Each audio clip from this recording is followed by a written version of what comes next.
ಚುನಾವಣೆಯಲ್ಲಿ ಕಾಂಗ್ರೆಸ್ನ 5 ಗೆದ್ದಿದ್ದಾರೆ.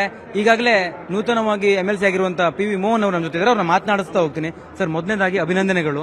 ಜೊತೆಗೆ ಇಲ್ಲಿ ಕಾರ್ಯಕರ್ತರಾಗಿದ್ದಂಥವ್ರಿಗೆ ಪಕ್ಷ ಟಿಕೆಟ್ ಅನ್ನು ಕೊಟ್ಟಿತ್ತು. ಈಗ ತಾವು ಎಂಎಲ್ಸಿ ಆಗಿದ್ದೀರಿ, ಈ ಬಗ್ಗೆ ಏನ್ ಹೇಳ್ತೀರಿ? ಅಲ್ಲ, ಅದು ಮೊದಲನಾಗಿ ಪಕ್ಷಕ್ಕೆ ತುಂಬ ಹೃದಯದಿಂದ ಧನ್ಯವಾದಗಳನ್ನು ಅರ್ಪಿಸ್ತಾ ಇದ್ದೀನಿ.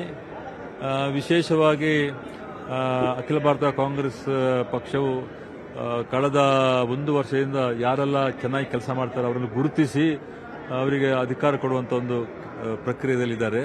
ಈಗ ತಮಿಳುನಾಡಲ್ಲಿ ಎ ಸೆಕ್ರೆಟರಿಗಳು ಮಂತ್ರಿಗಳಾಗಿದ್ದಾರೆ, ಕೇರಳದಲ್ಲಿ ಮಂತ್ರಿಗಳಾಗಿದ್ದಾರೆ. ಈಗ ನನಗೆ ವಿಧಾನ ಪರಿಷತ್ತಲ್ಲಿ ಒಂದು ಅವಕಾಶ ಕಲ್ಪಿಸಿದ್ದಾರೆ. ಅದರಿಂದ ರಾಹುಲ್ ಗಾಂಧಿಯ ಈ ಕಾಂಗ್ರೆಸ್ನಲ್ಲಿ ಈ ರೀತಿಯ ಬದಲಾವಣೆ ಆಗ್ತಾ ಇದೆ.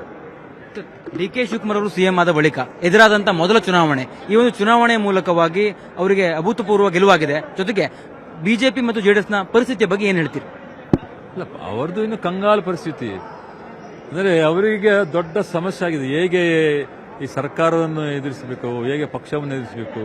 ಒಂದು ಕಡೆ ಹರಿಪ್ರಸಾದ್ ಅವರು ಅಧ್ಯಕ್ಷರಾಗಿದ್ದಾರೆ, ಮತ್ತೊಂದು ಕಡೆ ಮಾನ್ಯ ಶಿವಕುಮಾರ್ ಅವರು ಮುಖ್ಯಮಂತ್ರಿ ಆದ್ರಿಂದ ಅವರ ನಿದ್ರೆ ಗೆಟ್ಟಿದೆ ಹೇಳ್ಬೋದು ಅಷ್ಟೇ. ಈಗ ಎಂಎಲ್ಸಿ ಆಗಿದ್ದೀರಿ, ತಮ್ಮ ಮೇಲೆ ಜನರ ನಿರೀಕ್ಷೆ ಏನು ಇಟ್ಕೊಳ್ಬಹುದು? ತಾವು ಏನೆಲ್ಲ ಕೆಲಸಗಳನ್ನು ಮಾಡಬೇಕು ಅಂತ ಅಂದ್ಕೊಂಡು ಈ ಸಿದ್ಧತೆಯನ್ನು ಮಾಡ್ಕೊಂಡಿದ್ದೀರಿ? ಸದ್ಯಕ್ಕೆ ಏನು ಚಿಂತನೆ ಮಾಡಲಿಲ್ಲ. ಆದರೆ ನಾವೆಲ್ಲ ಮೌಲ್ಯ ಆಧಾರಿತ ರಾಜಕಾರಣ ನೋಡಿದವರು 80s 90s ಅಲ್ಲಿ ಅಲ್ಲಿ ಹೋರಾಟದಿಂದ ಬಂದವರು. ಏನಾದ್ರು ಬದಲಾವಣೆ ಮಾಡ್ಲಿಕ್ಕೆ ಸಾಧ್ಯ, ನನ್ನ ಇತಿಮಿತಿಯಲ್ಲಿ ರಾಜಕೀಯ ಬದಲಾವಣೆ ಮಾಡಲಿಕ್ಕೆ ಸಾಧ್ಯ, ಅದೇ ಬಗ್ಗೆ ನಾವು ಆಲೋಚನೆ ಮಾಡ್ತೇವೆ. ಮಾಡ್ಲಿಕ್ಕೆ ಸಾಧ್ಯ ಇದೆ. ಹೊಸ ಯುವಕರನ್ನು ಈ ಕಾಂಗ್ರೆಸ್ಗೆ ಸೆಳೆಯಲಿಕ್ಕೆ ಸಾಧ್ಯ ಇದೆಯಾ? ಈಗ ಜನಿಸಿ ತಾನೆ ಎಲ್ಲ ಕಡೆ ಮಾತಾಡೋದು. So what best we can do to attract the new generation. ಅದರ ಬಗ್ಗೆ ಹೆಚ್ಚಿನ ಮಹತ್ವವನ್ನು ಕೊಡ್ತಾ ಇದ್ದೀವಿ. ಸೊ ನಾವು ಅಲ್ಲಿ ಹೋಗ್ತಾ ಇದ್ದೀವಿ. ಎಲ್ಲಿ ಯುವಕರಿದ್ದೀವಿ ಅಲ್ಲಿ ಹೋಗಿ ಅವರು ಹೇಗೆ ನಾವು ಕಾಂಗ್ರೆಸ್ಗೆ ಹೇಗೆ ತರಬಹುದು. ಈಗ ರಾಹುಲ್ ಗಾಂಧಿ ಎಲ್ಲ ಕಡೆ ಹೋಗ್ತಾ ಇದ್ದಾರೆ ನೀಟ್ ಬಗ್ಗೆ ಮಾತಾಡಲಿಕ್ಕೆ. ಇವಾಗ taken the issue of NEET. ಅದರಿಂದ ಬಹುಶಃ ಯುವಕರು ಕಾಂಗ್ರೆಸ್ಗೆ ನೋಡಿ ನೀವು ಬರೋ ಕಾಲದಲ್ಲಿ ಬಹಳಷ್ಟು ಬದಲಾವಣೆ ತರಲಿದ್ದಾರೆ.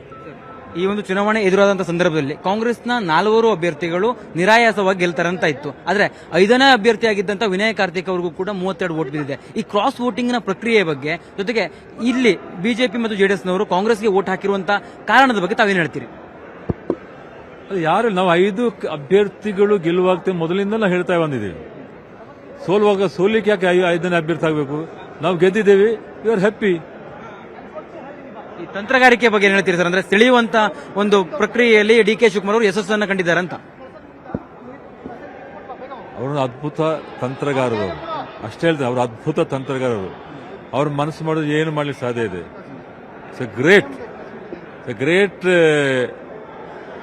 ನೀವು ಅಮಿತ್ ಶಾ ಹೇಳಿ, ಯಾರನ್ನೇ ಹೇಳಿ, ಚಾಣಕ್ಯನ ಹೇಳಿ, ಬಟ್ ಶಿವಕುಮಾರ್ಗೆ ಸರಿಸಾಟಿ ಯಾರು ಇಲ್ಲ. ಅಮಿತ್ ಶಾಗಿಂತ ಚಾಣಕ್ಯ ಡಿ.ಕೆ. ಶಿವಕುಮಾರ್ ಹೇಳ್ತಿರ್ತಾವೆ. ಖಂಡಿತ ಅವರಿಗೆ ಸರಿಸಾಟಿ ಇಲ್ಲ. ಇದು ನಿಮಗೆ ಗೊತ್ತಿದೆ, ನನಗೆ ಗೊತ್ತಿದೆ. ರೈಟ್. ಇದಿಷ್ಟು ನೂತನ ಪರಿಷತ್ ಸದಸ್ಯರಾಗಿರುವಂತಹ ಪಿ.ವಿ. ಮೋಹನ್ ಅವರು ಹೇಳ್ತಿರುವಂತಹ ಮಾತು. ಡಿ.ಕೆ. ಶಿವಕುಮಾರ್ ಅವರಿಗೆ ಸರಿಸಾಟಿ ಯಾರೂ ಇಲ್ಲ ಅನ್ನುವಂತ ಮಾತನ್ನ ಅವ್ರು ಹೇಳ್ತಾ ಇರ್ತಕ್ಕಂಥದ್ದು. ಕ್ಯಾಮರಾ ಪರ್ಸನ್ ವೆಂಕಟೇಶ್ವರ ಜೊತೆ ಕಾರ್ತಿಕ್, ನ್ಯೂಸ್ 18 ಕನ್ನಡ, ಬೆಂಗಳೂರು.